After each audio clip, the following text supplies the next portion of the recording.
bleach, a rope, a polar vortex in Chicago. This is MAGA country. I've never heard, I've been to a lot of events, people wearing a MAGA hat. I've never heard the expression, this is MAGA country. And it's ironic because they are perpetuating the myth of white privilege, when in reality, a lot of the times the reason why AOC gets away with what she's allowed to say is because she's a minority. I believe she's Hispanic.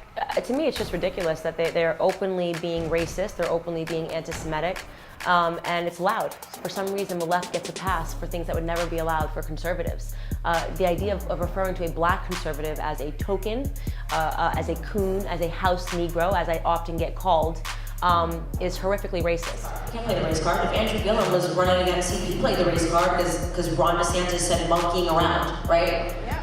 Yo, it's racist. That's not racist. My favorite book growing up was No More Monkeys Jumping on the Bed. Okay. The word monkey doesn't offend me. I'm sorry. My mom used to call us little monkeys when we were kids. Like, I don't know. We're so offended. Everybody knows what monkeying around means. It has nothing to do with black people, okay? But what's more horrible about it is that she's a sitting congresswoman, and it was allowed. And we have to always, always make noise when it happens, because I think that in many ways it will help to awaken the more moderate Democrats that something has gone very wrong with their party. I feel like it's almost incumbent upon me to stand up for a lot of the people, good, amazing people that are in the Conservative Party that are being smeared and libeled as racists, and because they're challenging some of these people to a debate even. They're being referred to as creepy men, and it's so important that I use my platform to defend good people that are being viciously smeared by leftists. Merit-based system, if you're looking for diversity. So African-American countries, and they aspire to be doctors and lawyers and to have opportunities, okay? There are tons of hardworking people all over the world.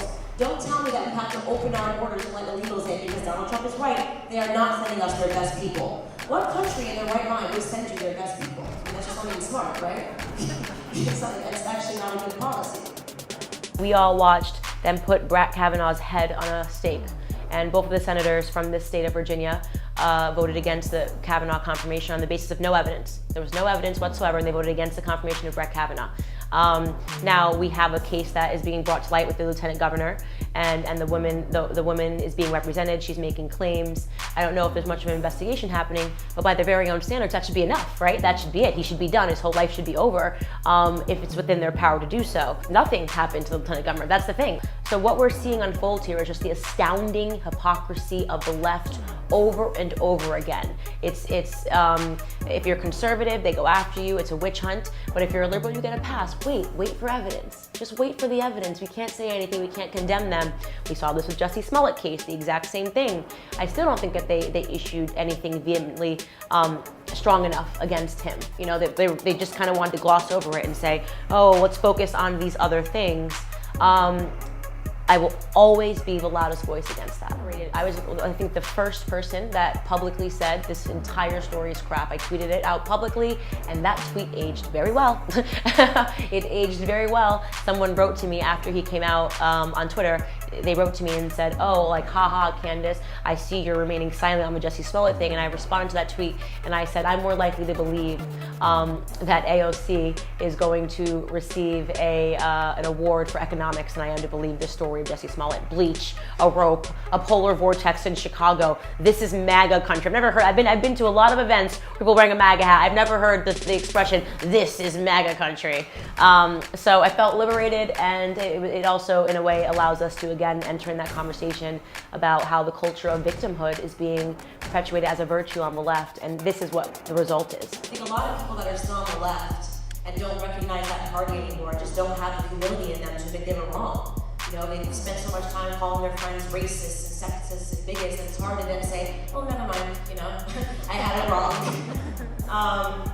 But we have to invite them in, because it is hard, and it's a conversation you have to have with yourself first and foremost. The truth is on our side, so my job is very easy. The idea is if I can get them into a place, the reason why they don't want to allow me on college campuses, and we have to fight so hard to get onto college campuses, and they want to not allow us to have venues, and we constantly have to switch venues when we want to do something, is because the truth is on our side. All it takes is the people standing in the room, asking their questions, and having a series of debates, and suddenly people are awakened.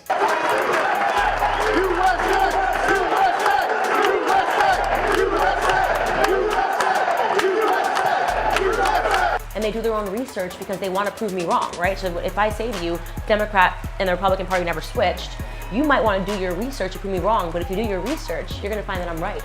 And that's going to awaken you. So my strategy has always been to just be a truth teller and unapologetic, and in terms of never bending to the left when they try to smear me. A couple of weeks ago, they tried to say that I support Hitler. It's an absurd thing to even say. And I will never back down. I will never be silenced by them. And I think that they know that we're getting close. Actually, the story that nobody knows is prior to, I was backstage and I was just doing like a photo with the president, and my fiance was with me, and he was like, "You're getting married?" and I was like, yes. And he was like, "Does everybody know this?" And I was like, "No, I mean, yes, people know this is public, but the whole world doesn't know." And then of course, because he's our president, he decided to make it known to the entire world, and it was amazing. I mean, look, I will look back at that in my life and say, a sitting president of the United States, the leader of the free world, announced my engagement upon the world stage. I mean, is there anything cooler than that? It's like, it turns me into such a dweeb because I'm just like, that was so freaking awesome.